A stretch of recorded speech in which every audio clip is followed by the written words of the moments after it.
88वे अखिल भारतीय मराठी साहित्य संमेलन यंदा पंजाबमधल्या घुमानमध्ये होणार आहे। तर विश्व मराठी साहित्य संमेलन जोहान्सबर्गमध्ये होत आहे। विश्व साहित्य संमेलनाच्या अध्यक्षपदी नादो महानोर यांची निवड निश्चित मानली जाते। याबाबतची घोषणा हे लवकरच साहित्य महामंडळातर्फे करण्यात येणार आहे। घुमान येथील संत नामदेव गुरुद्वारा सभेने अखिल भारतीय मराठी साहित्य संमेलन आयोजित करण्यासाठी महामंडळाकडे निमंत्रण पाठवलं होतं।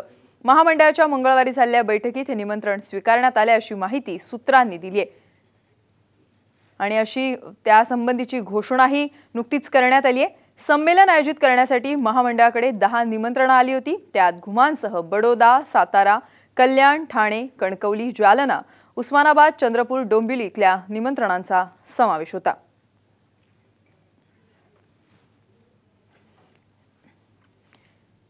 अखिल भारतीय मराठी साहित्य संमेलन यंदा पंजाबमधल्या घुमान इथे होणार आहे। घुमानमध्ये साहित्याचा मेळा रंगताना आपल्याला पाहायला मिळणार आहे। तर विश्व मराठी साहित्य संमेलन हे जोहान्सबर्गमध्ये होणार आहे। विश्व साहित्य संमेलनाच्या अध्यक्षपदी नादो महानोर यांची निवड निश्चित मानली जाते। त्याबाबतची घोषणाही नुकतीच करण्यात आली आहे। घुमान येथील संत नामदेव गुरुद्वारा सभेने अखिल भारतीय मराठी साहित्य संमेलन आयोजित करण्यासाठी महामंडळाकडे निमंत्रण पाठवलं होतं। महामंडळाच्या मंगळवारी झालेल्या बैठकीत हे निमंत्रणही स्वीकारण्यात आलंय। संमेलन आयोजित करण्यासाठी महामंडळाकडे 10 निमंत्रण आली होती आणि आता घुमानची त्यात निवड करण्यात आली आणि याबद्दलच आपण अधिक माहिती जाणून घेणार आहोत दुर्गेश सोनार यांच्याकडून। दुर्गेश, काय सांगाल, अखिल भारतीय मराठी साहित्य संमेलन यंदा पंजाबमधील घुमानमध्ये होतंय। घुमानमध्ये संमेलन भरवण्यामागचं औचित्य नेमकं काय आहे? नक्कीच रचना, की एकूण आपण जर पाहिलं की अखिल भारतीय मराठी साहित्य संमेलनाची जी परंपरा आहे, 1878 मध्ये पहिलं साहित्य संमेलन जे झालं होतं ते ग्रंथकारांचं संमेलन म्हणून ओळखलं जात होतं आणि त्याची सगळी जी परंपरा आहे आता 88वें साहित्य संमेलन होत आहे आणि ते घुमानला होतं आहे। घुमानचं जे वैशिष्ट्य आहे ते संत नामदेव महाराज जे आहेत त्यांची ती कर्मभूमी आहे। जवळजवळ 18 ते 20 वर्ष नामदेव महाराज या घुमानमध्ये वास्तव्याला होते आणि घुमान ही जी नगरी आहे, हे जे गाव आहे ते वसवण्यामध्ये नामदेव महाराजांचं फार मोठं योगदान आहे। तिथे नामदेव महाराजांच्या नावाचा पंथ सुद्धा चालतो। तिथून त्यांना मानणारे असे अनेक लोक आहेत आणि एकूण जर आपण पाहिलं की नामदेव महाराजांनी अख्खा म्हणजे भारत भ्रमण ज्याला म्हणतो आपण, भारत भ्रमण त्यांनी 2 वेळा केलं।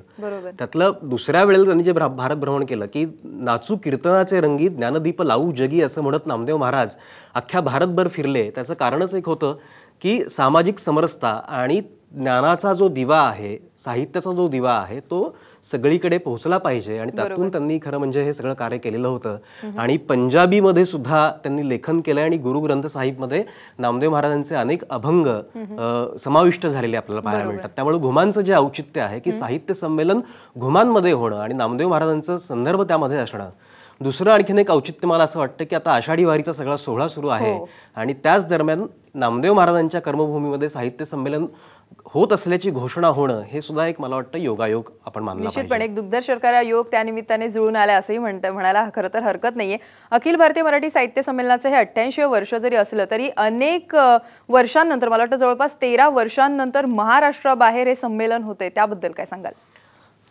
आपण जर बघितलं की अखिल भारतीय मराठी साहित्य संमेलनाची मुळातच कल्पना अशी आहे की मराठी साहित्य हे देश पातळीवरतीच नव्हे तर जागतिक पातळीवरती पोहोचलं पाहिजे, की मराठीमध्ये जे जे लिहिलं जातं ते सगळं जागतिक स्तरापर्यंत, देशाच्या पातळीपर्यंत आणि आंतरभारतीच्या माध्यमातून इतर भाषांपर्यंत सुद्धा पोहोचलं पाहिजे, असा खरं म्हणजे त्यातला हेतू आहे।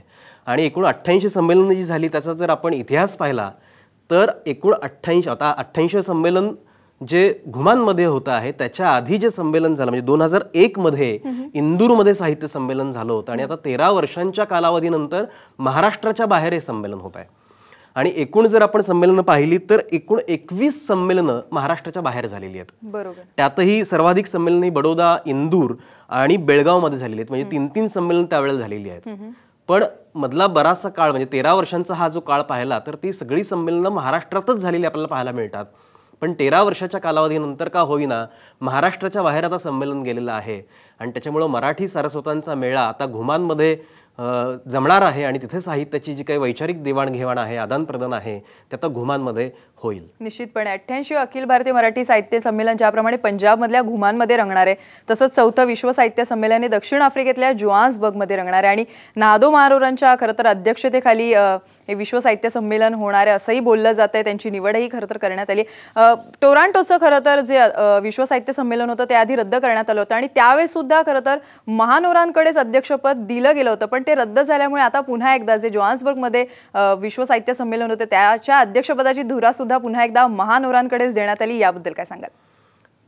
खरं आहे की महानोरांच्या अध्यक्षतेखाली 2012 मध्ये टोरंटोला हे विश्व साहित्य संमेलन होणार होतं, पण त्यावेळेला साहित्य महामंडळ आणि टोरंटोची जी संयोजक संस्था होती त्यांच्यामध्ये जे वाद झाले आणि त्याच्यामुळं साहित्य संमेलन विश्व साहित्य संमेलन जे टोरंटोला होणार होतं ते काही होऊ शकलं नव्हतं.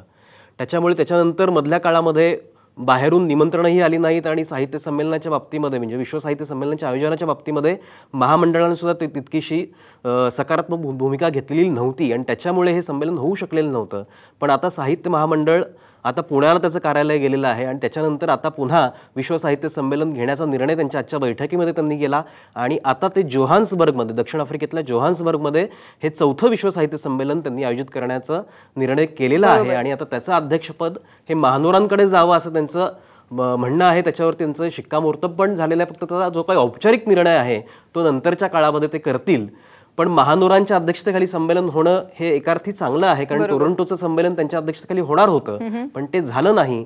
त्याच्यामुळे महानोरांना अध्यक्षपद ते देत आहेत ही चांगली गोष्ट आहे. आणि त्याच्या आधीची संमेलन जर आपण पाहिली की पहिलं संमेलन 2009 मध्ये सॅन फ्रान्सिस्कोला झालं आणि दुसरं जे झालं ते दुबईमध्ये झालं 2010 मध्ये आणि तिसरं सिंगापूरला झालं आणि आता हे चौथं संमेलन जोहान्सबर्गमध्ये होत आहे.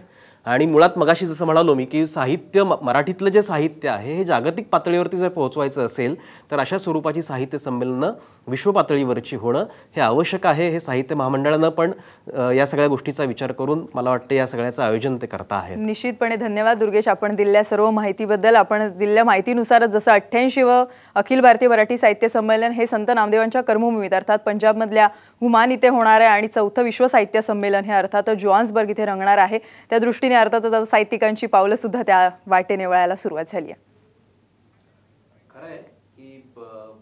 भारतीय मराठी साहित्य संमेलन हे घुमान तालुका बटाला जिल्हा गुरदासपूर पंजाब इथे होईल.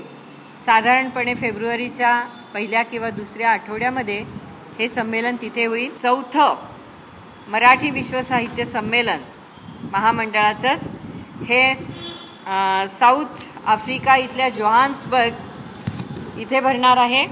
ते साधारण मार्चच्या पहिल्या आठवड्यात किंवा दुसऱ्या आठवड्यात असेल आणि त्याचे निमंत्रक आहेत जोहान्सबर्गचं मराठी मंडळ आणि उत्कर्ष प्रोजेक्ट्सचे राजू तेरवाडकर. हा जो काही निर्णय झाला आहे तो महाराष्ट्र आणि पंजाबचं जे नातं आहे ते भक्कम करणारा, त्याला उजाळा देणारा आणि मराठी साहित्याला खऱ्या अर्थानं राष्ट्रीय पातळीवर जास्त मजबूत आणि त्याला सन्मान देणारा ठरेल.